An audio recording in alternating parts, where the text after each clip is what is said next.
Bom dia a todos. Meus cumprimentos à mesa aqui, em nome do senador Antônio Carlos Valadares.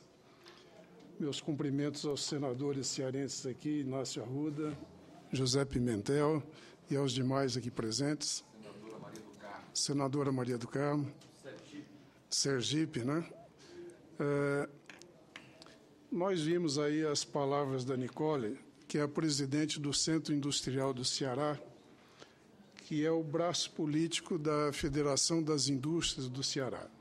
Nessa fala mansa e suave, né, atrás dessa fala mansa e suave se esconde realmente uma grande guerreira, né?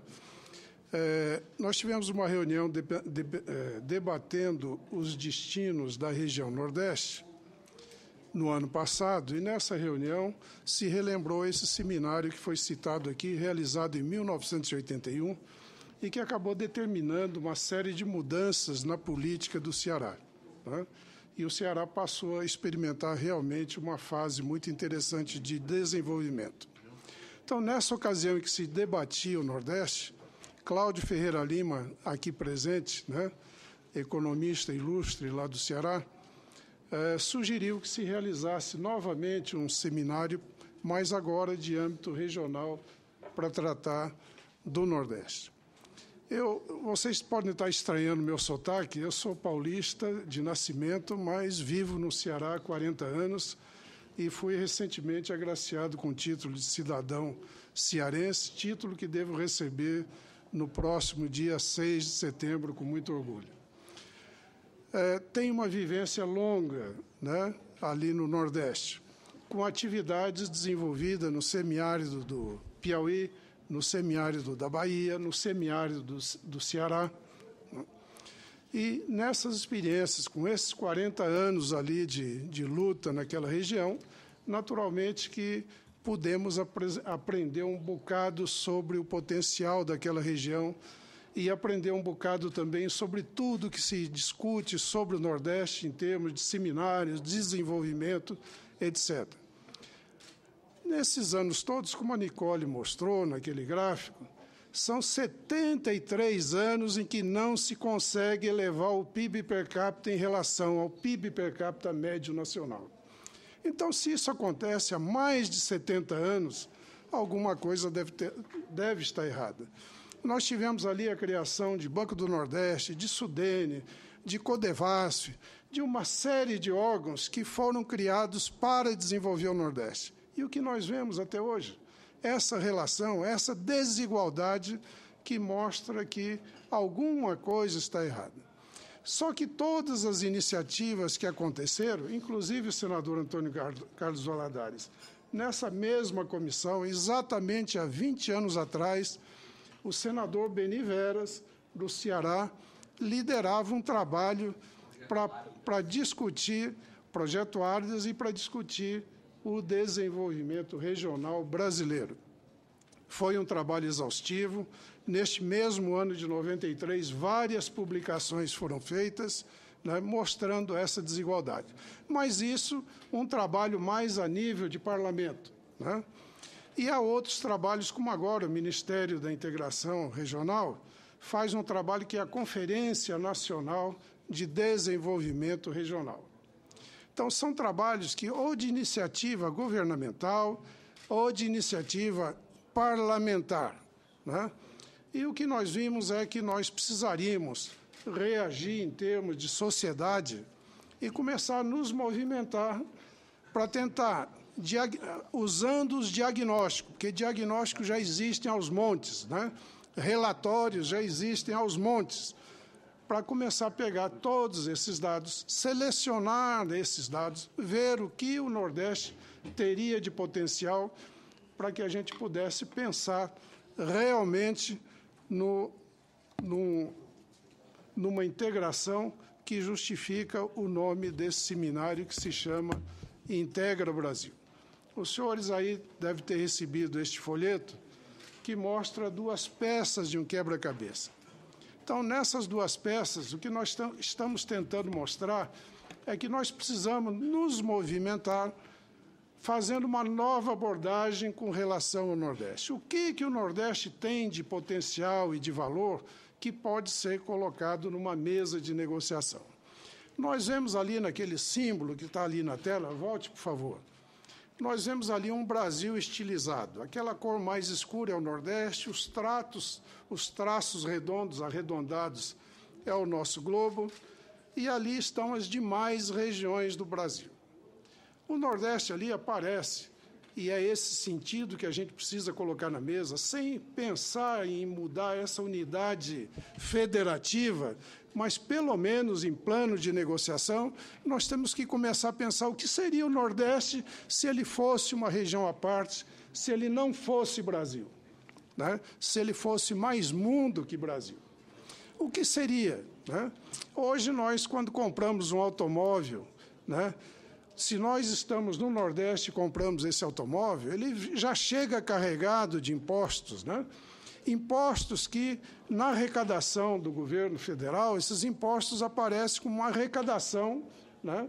Uma arrecadação feita pelo Sudeste do Brasil, né? Que é o maior fabricante desse produto. Só que, na verdade, quem paga os impostos é quem compra. É o consumidor final que acaba arcando com essa diferença. O que seria se essa região estivesse, né, com autonomia suficiente para fazer a compra num outro país, nos Estados Unidos, por exemplo, e comprando o mesmo produto dos Estados Unidos e da China, muitas vezes pela metade do preço? Então, o que nós vemos aí é que uma região como o Nordeste, ela tem funcionado como um mercado cativo. E mercado cativo nós sabemos que tem valor. Porque qualquer empresário sabe o quanto vale o seu cliente, sabe o quanto vale o seu mercado. Então, esse é um fator. É uma moeda de troca para a negociação. O que seria, se pensando numa integração brasileira, quanto vale esse mercado para as demais regiões? Para que as demais regiões não julguem uma região como essa, né, simplesmente como uma região recebedora de esmolas ou recebedora de ajuda, pura e simplesmente. É uma região, né, que oferece alguma coisa em troca e que muitos países gostariam de ter como um mercado cativo também e concorrer por esse mercado. Então, é sob essa ótica, que, de uma forma pragmática, que a gente precisaria colocar uma questão como essa. Por favor, adiante aí. Nós vemos aí, por exemplo, no comércio interregional no Brasil, qual é o déficit comercial do Nordeste por região. Com relação ao Sudeste, nós temos ali 22 bilhões, né, anuais, é o déficit comercial do Nordeste em 2006, que é o último dado que nós conseguimos. Se nós transportarmos isso para os dias de hoje, nós veremos que o valor seria muito mais expressivo. Desse total, São Paulo, por exemplo, está lá com 50%, o Sul com 20%, Centro-Oeste com 5,2%. Então, nós vemos que o Nordeste não tem superávit nenhum, ele só tem déficit nessas relações comerciais, caracterizando bem este mercado cativo. Seguinte, por favor. Ali nós vemos, por exemplo, a participação das regiões nas contas do financiamento bancário no Brasil. Então, quando se trata de empréstimos para a agricultura, a área agrícola do Nordeste recebe 6,22%, enquanto o Sudeste 36,1%.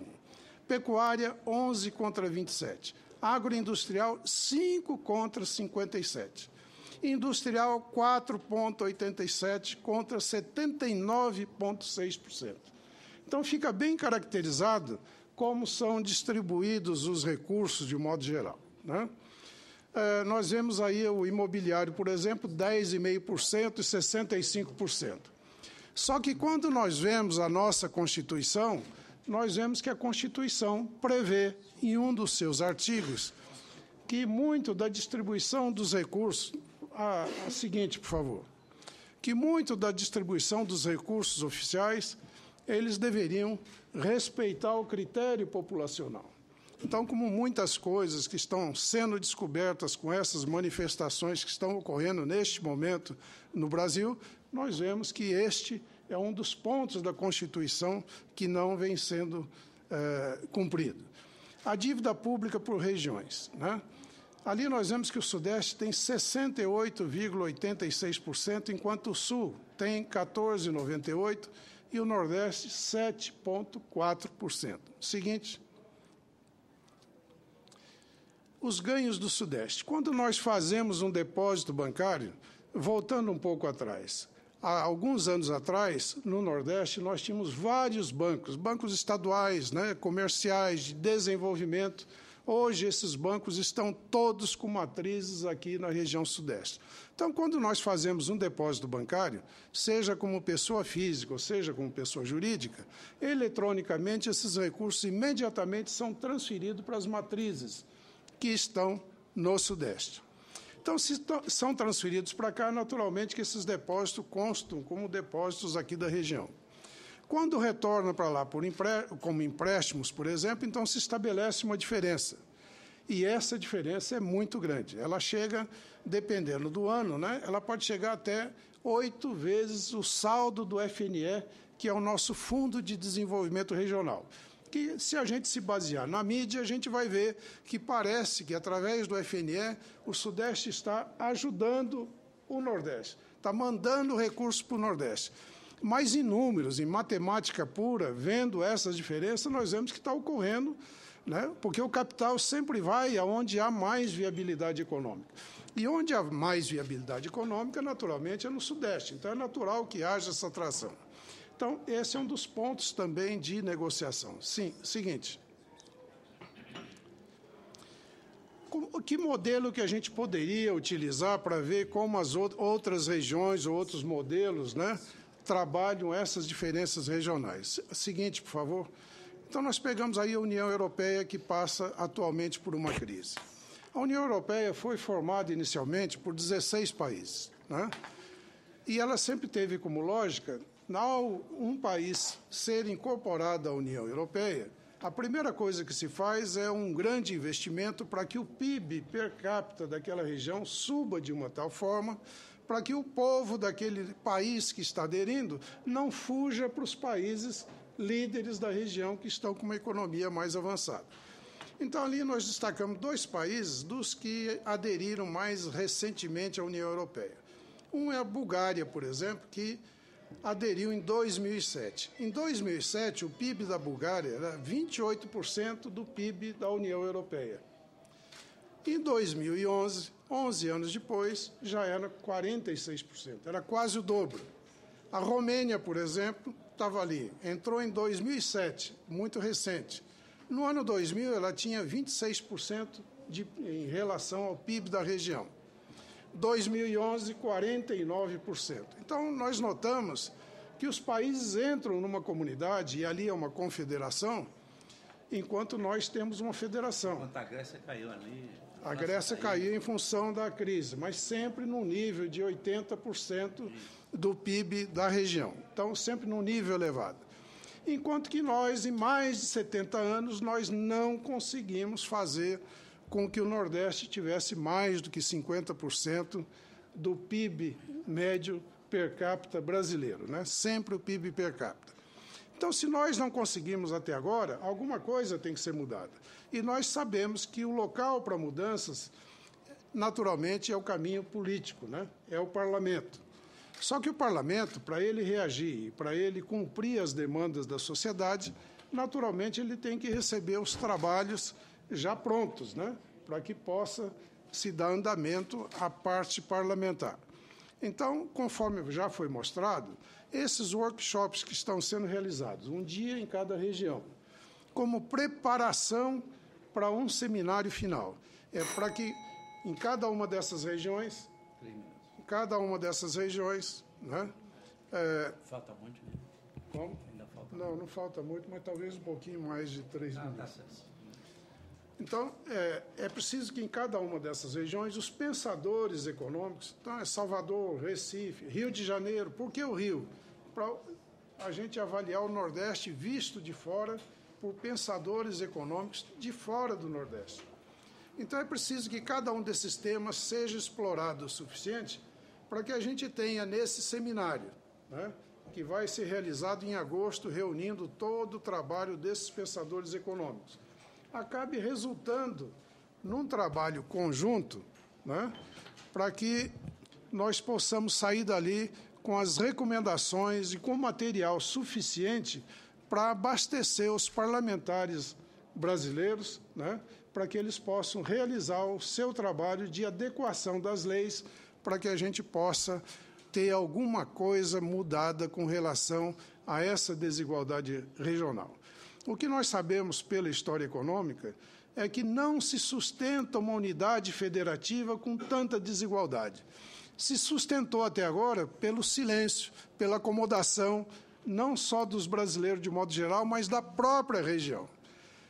A lição que chega agora, depois que a gente já iniciou esse trabalho ano passado, com essas manifestações, é de que há realmente uma inconformação muito grande e nós temos que lutar para que a igualdade seja conseguida. Se não a igualdade ideal, mas que pelo menos naquele índice que está aí como meta-síntese, que deixe de ser 50% do PIB médio per capita nacional e que a gente passe a pelo menos 70%, que não é uma aspiração tão grande.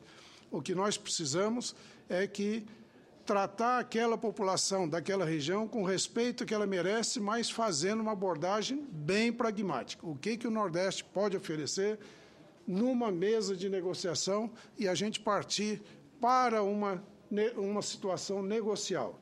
Abandonar o pires na mão e passar a uma situação de troca, né? De troca para fazer com que a gente consiga progredir juntos. Então, esse é o objetivo principal. A nossa esperança é que nós consigamos, ao final, pelo menos dar início a uma nova abordagem, a uma nova forma de pensar essa relação do Nordeste com o restante do país. O Nordeste forte, ele é a solução. O Nordeste forte é o Brasil integrado. Então, daí o nosso nome, Integra Brasil, e nós esperamos dessa casa que a gente venha a ter todo o apoio, todo o prestígio político possível para que a gente possa atrair cada vez mais adesões para esse trabalho que está sendo realizado por alguns abnegados e com o apoio de todas essas instituições que nos acompanham. Muito obrigado.